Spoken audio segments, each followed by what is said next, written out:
Personally मुझसे पूछा जाए तो I would not want to change the name, right. Because obviously हमने नाम रखा है तो हमें तो अच्छा ही लगेगा, सही बात है। राइट। ये चीज ना बहुत मिक्स्ड रिएक्शंस आ रहे हैं कि हमें नाम चेंज करना चाहिए या नहीं करना चाहिए। कुछ लोगों को वही लाइक होता ही है कि कुछ लोगों को पसंद आती हैं चीजें, कुछ लोगों को नहीं पसंद आती।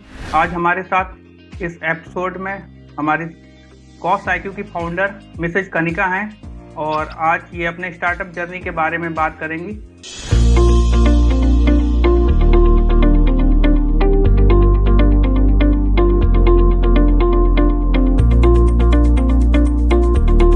हम आज मीट दी फाउंडर एपिसोड की स्टार्टिंग करने जा रहे हैं। हमारे साथ गेस्ट हैं Kanika ji. Welcome to the show ma'am. Hello, how are you? I am fine ma'am, how are you? Good good. तो thank you for joining the show. आज हम कॉस आईक्यू की पूरी जर्नी को डिस्कस करेंगे जो स्टार्टिंग से स्टार्ट हुई थी। तो हर एक आइडिया, जो एक स्टार्टअप का आइडिया होता है, वो आपको कॉस आईक्यू का आइडिया सबसे पहले कहाँ से आया? मेरा जो बैकग्राउंड है वो ये रहा है कि I was working with third party manufacturer company जो प्राइवेट लेबल मैन्युफैक्चर करते हैं फॉर कॉस्मेटिक ब्रांड्स। मैंने काफी बड़े ब्रांड्स के साथ भी काम किया। तो मैं उस टाइम पे कॉस आईक्यू स्टार्ट करने से 2 साल पहले मैं आरआई आयुर्वेदा के साथ काम कर रही थी जो ये सब मैन्युफैक्चर करता है। तो वहां पे मैंने काफी लेबल्स वगैरह के साथ काम किया था। तो उस टाइम पे ऐसा लगा कि हमारी मार्केट में एक ऐसे प्रोडक्ट की जरूरत है जो कस्टमर्स को बिल्कुल हर चीज ट्रांसपेरेंसी से बताए, कुछ छुपाए ना कस्टमर से। एक एक इंग्रेडिएंट जो हमने डाला है वो बताए। जैसे आप देखोगे मार्केट में काफी प्रोडक्ट्स हैं जिनके अंदर ना सिर्फ की इंग्रेडिएंट्स लिखे होते हैं। Yes yes. तो उनमें एक्चुअल में जो 100% इंग्रेडिएंट्स है वो लोग नहीं बताते। राइट। तो हम लोग, मेरे को ये था कि एक तो ट्रांसपेरेंसी मिले कस्टमर्स को, दूसरा ये था कि प्रोडक्ट्स ना काफी महंगे भी हैं। अगर आपको अच्छे प्रोडक्ट्स चाहिए तो आपको ज्यादा पैसे खर्चने पड़ेंगे। यस। जैसे इंडियन कस्टमर को अगर स्किन केयर अपनी जर्नी स्टार्ट करनी है और उसको अच्छे प्रोडक्ट्स लेने हैं तो वो बाहर के प्रोडक्ट्स की तरफ भागते हैं, जैसे ऑर्डिनरी वगैरह हो गया। यस। तो हमको था कि हम वैसे ही प्रोडक्ट्स इंडियन मार्केट में इंडियन प्राइसेस पे इंट्रोड्यूस करें जो काफी अच्छे इंग्रेडिएंट्स प्रोवाइड कर सकें, बेस्ट इंग्रेडिएंट्स प्रोवाइड कर सकें जो आपको सेफ रिजल्ट्स भी दे। तो यहाँ से ये आइडिया आया कि हमने सोचा कि चलो कुछ ऐसा मार्केट में लाया जाए। तो मैं जब काम कर रही थी वहां पे तभी ये आइडिया आया था मेरे को। और तब मैंने अपने को फाउंडर्स से बात करी कि ये चीज मेरे दिमाग में चल रही है, क्यों ना कस्टमर्स को उसकी उनकी वैल्यू फॉर मनी दिया जाए। ये जो गैप मार्केट में है जहाँ पे सारे लेबल्स कुछ भी लिख रहे हैं, यस। तो क्यों ना हम कस्टमर्स को बताएं कि एक्चुअली में प्रोडक्ट में है क्या और प्रोडक्ट कैसे काम करता है। ओके। वहां से ये आइडिया आया और हमने इस आइडिया पे काम करना शुरू किया। तो मैम ये आपका फर्स्ट स्टार्टअप था या इससे पहले भी आपने कोई स्टार्टअप किया हुआ है? नहीं, ये मेरा फर्स्ट स्टार्टअप था ओके। जो हम स्केल पे लेके गए हैं। तो ये फर्स्ट ही स्टार्टअप था क्योंकि इससे पहले मेरा सिर्फ जॉब रहा है, सर्विस में ही रहा है। ओके। ओके। और इससे पहले आपने जो जॉब की है वो किस फील्ड में रही है आपकी? मैंने स्टार्ट किया था कॉल सेंटर्स से। ओके। तो कॉल सेंटर्स के अंदर मेरा मैनेजरियल वर्क रहा है। एंड उसके बाद मैंने आईआर आयुर्वेदा जो स्किन केयर यस। कंपनी है, कॉस्मेटिक्स कंपनी है, वहां ज्वाइन किया।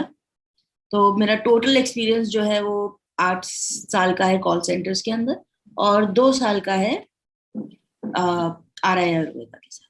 और अंगद सर जो इसमें को फाउंडर हैं, वो उनका बैकग्राउंड क्या है मैम? अंगद का बैकग्राउंड इज के अंगद जो है सीरियल एंटरप्रेन्योर रहे हैं। उन्होंने शुरू से ही अपना ही काम किया है, उन्होंने बिजनेस ही किया है, यस। स्टार्टअप्स करे हैं। और उनकी जो एजुकेशन बैकग्राउंड रहा है वो उनका इंजीनियरिंग में रहा है। और तो उन्होंने उन्होंने डेलस टैक्सेस से किया है। ओके। तो उन्होंने जो है अपना एंटरप्रेन्योरशिप वहीं से स्टार्ट कर दिया था। अमेजोन तब तक इंडिया में आया भी नहीं था और वो वहां पे थे क्योंकि तो वो अमेजोन पे बुक्स का पहले करते थे। उसके बाद उन्होंने अपना अकाउंट वगैरह उस पर बनाया, खुद सेलिंग शुरू करी। फिर वापस इंडिया आके उन्होंने फिर ई कॉमर्स पे ही अपना काम स्टार्ट किया, प्रोटीन्स इंडिया करके, यस। हेल्थ वन करके। काफी उनका काम चला था उस टाइम पे। एंड उसके बाद amazon और स्नैपडील वगैरह इंडिया में आए। देन उन्होंने अपना और भी कई दूसरा ब्रांड शुरू किए, पेट ग्रूमिंग्स में थे वो इससे पहले। एंड उसके बाद हम लोगों ने साथ मिलके कॉस IQ स्टार्ट किया। ओके, तो अभी कॉस आईक्यू की जो टीम है उसमें कौन कौन है और क्या क्या रोल्स वो देख रहे हैं मैनेजरियल पोजीशंस तक? कॉस IQ के अंदर फुल टाइम अभी मैं और अंगद ही हैं। ओके। तो हम दो लोग ही हैं जो देख रहे हैं अभी। बाकी हमारे पास इंटर्न्स हैं। यस। और हम लोगों ने कुछ एजेंसीज भी हायर कर रखी हैं। बट मेन काम जो है फुल टाइम मैं और अंगद देखते हैं। मैं प्रोडक्शन साइड और ऑपरेशन साइड देखती हूँ, और अंगद क्रिएटिव साइड्स देखते हैं, मार्केटिंग साइड देखते हैं।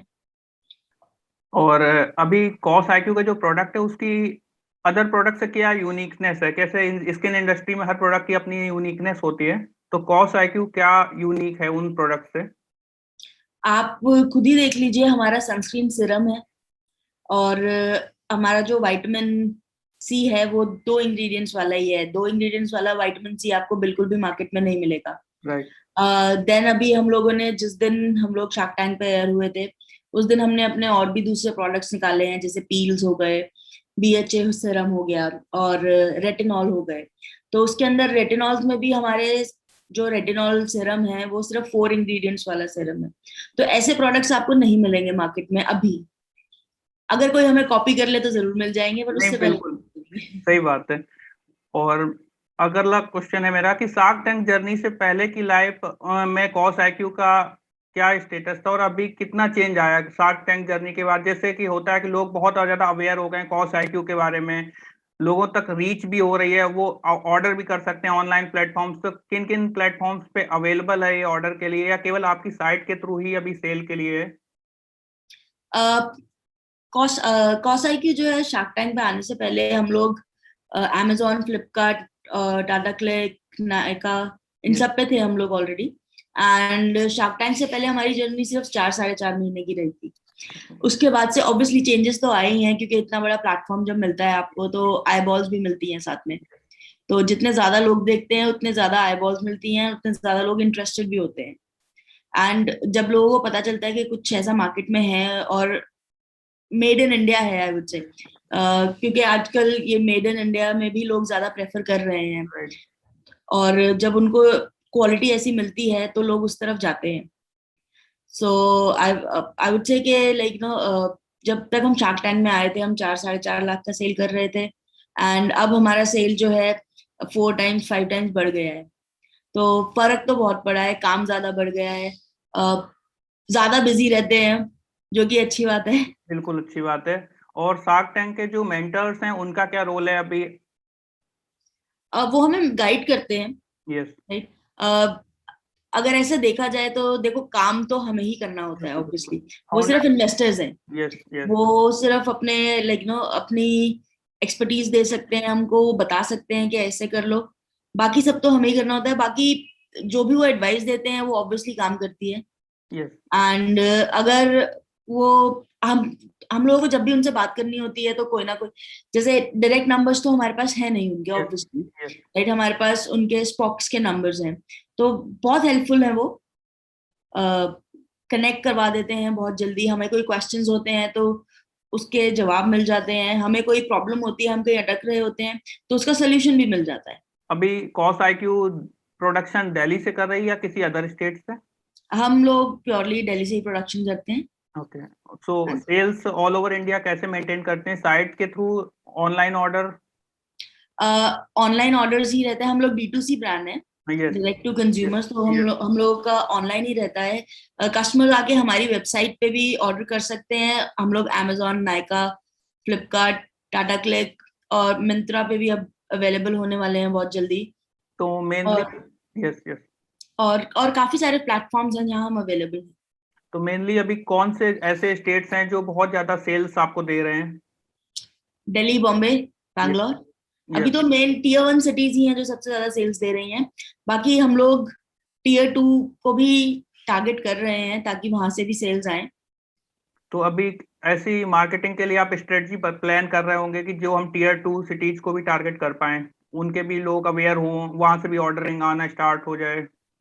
हाँ, हम लोग ऐसी स्ट्रैटेजीज प्लान कर रहे हैं, पर हम लोग चाहते हैं कि हमारा कस्टमर ना पहले अवेयर हो, यस। उसको पता हो कि क्या चीज कब यूज करनी है, ताकि जब कस्टमर को इन्फॉर्मेशन मिलेगी तो वो उसी हिसाब से हमारे प्रोडक्ट्स यूज करेगा, एंड तभी उसको बेटर रिजल्ट्स मिलेंगे। तो हम कोशिश कर रहे हैं कि पहले ये नॉलेज इम्पार्ट कर सकें, एंड उसके बाद हम लोग ना अपनी परफॉर्मेंस मार्केटिंग पे ध्यान देंगे। अभी हम लोग परफॉर्मेंस मार्केटिंग ज्यादा नहीं कर रहे हैं, ओके। क्योंकि हमारे जो प्रोडक्ट्स हैं उसके अंदर एक होता है इंग्रेडिएंट, एक होता है एक्टिव इंग्रेडिएंट। Yes. तो एक्टिव इंग्रेडिएंट्स की जो परसेंटेज है वो ज्यादा रखते हैं हम लोग, ताकि रिजल्ट्स जल्दी मिले। लेकिन वो रिजल्ट्स जल्दी लेने के लिए वो चीज ठीक तरीके से यूज भी करनी आनी चाहिए। तो एक बार ये नॉलेज इम्पार्ट प्रॉपरली शुरू हो जाएगा, तब हम लोग टीयर 2 और टीयर 3 को टारगेट करेंगे। ओके। और अगर आपको जैसे अभी चांस एक बार शार्क टैंक में मिला था, ऐसे कोई बड़े प्लेटफॉर्म पे आपको जाने का मौका मिलता है जो एक अवेयरनेस फैलाता प्रोडक्ट की, तो कुछ इस तरह के क्या अपने कंट्री में प्लेटफॉर्म्स हैं जिसमें हम कनेक्ट होकर, जैसे अभी हमारे बहुत सारे लिसनर्स सुनेंगे तो उनको पता चले कि इस टाइप के प्लेटफॉर्म से भी हम कनेक्ट होकर अपने प्रोडक्ट्स को थोड़ा सा पब्लिकली अवेयर कर सकें? सबसे पहले तो सोशल मीडिया तो बहुत बढ़िया चैनल है यस यस, बेस्ट। अपने प्रोडक्ट्स के बारे में पब्लिकली अवेयर करने के लिए। एंड उसके बाद सोशल मीडिया पे भी आपको एक तरीका होता है कि आपको वहां पे जाके जैसे इंस्टाग्राम ले लें तो वहां पे प्रॉपर हैशटैग्स यूज करने हैं। रील्स चल रही है तो आपको रील्स डालनी है, पोस्ट चल रही है तो आपको पोस्ट डालनी है, वीडियो चल रही है तो वीडियो डालनी है, यूट्यूब है। आजकल तो काफी सारे मीडिया हैं जो आप खुद भी हैंडल कर सकते हैं, एंड वो बेस्ट चैनल्स हैं अपने बारे में बताने के लिए और अपने प्रोडक्ट्स के बारे में एक्सप्लेन करने के लिए। अभी बहुत सारे मैं देखता रहता हूँ यूट्यूब पे भी, जो शार्क टैंक के प्रोडक्ट्स हैं वो आते रहते हैं, उनके एड्स बहुत ज्यादा आ रहे हैं यूट्यूब हाँ पर। जी। ये तो हाँ, ये पर आपने हमारे ऐड नहीं देखे होंगे अभी।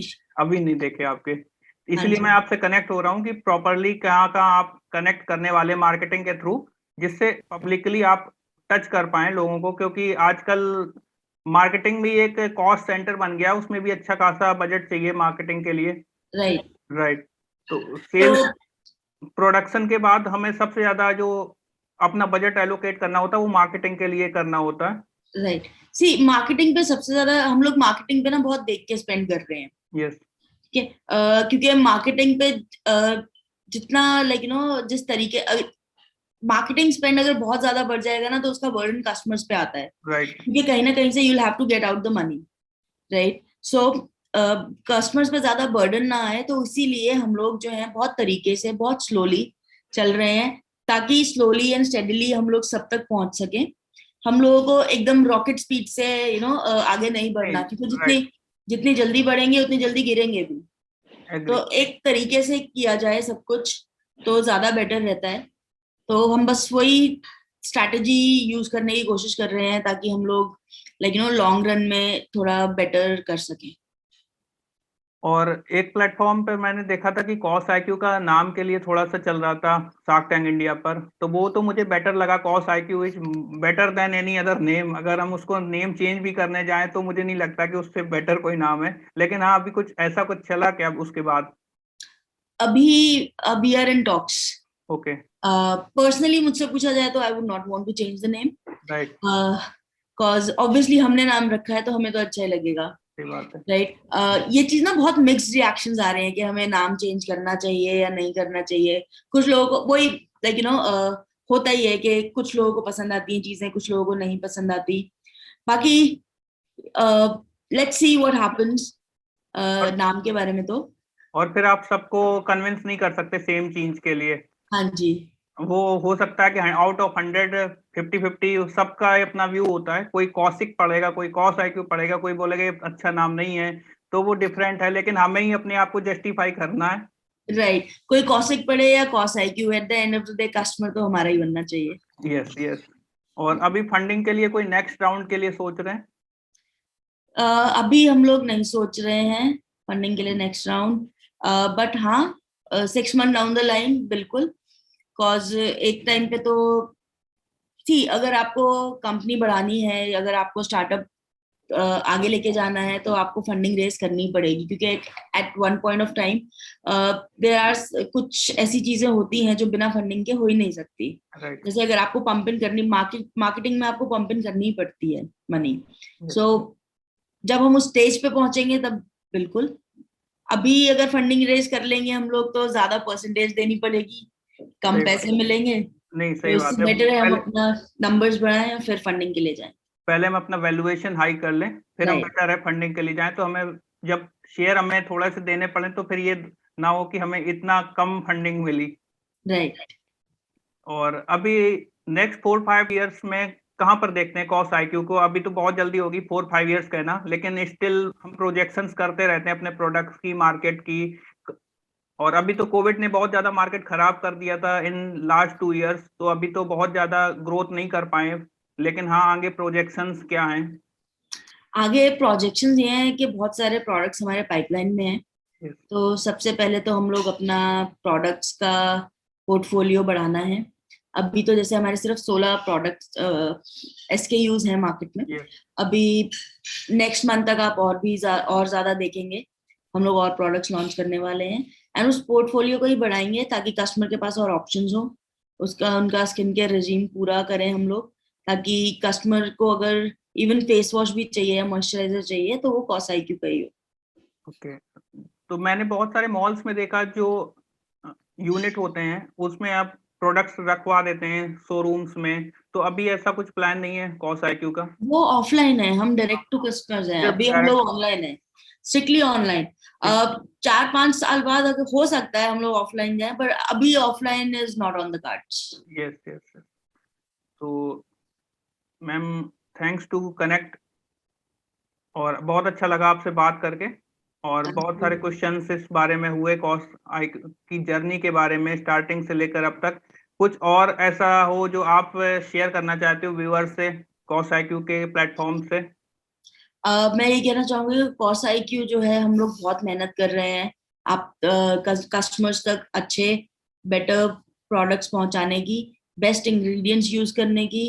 एंड जब तक कस्टमर्स हमारा साथ देते रहेंगे हम भी बढ़ते रहेंगे, और हम अपनी पूरी कोशिश करेंगे कि बेस्ट से बेस्ट प्रोडक्ट्स जो है मार्केट में लॉन्च करें जो कस्टमर्स को उनकी value for money they. Okay, thank you so much ma'am for thank connecting today. And this is the first episode, and thanks a lot. You.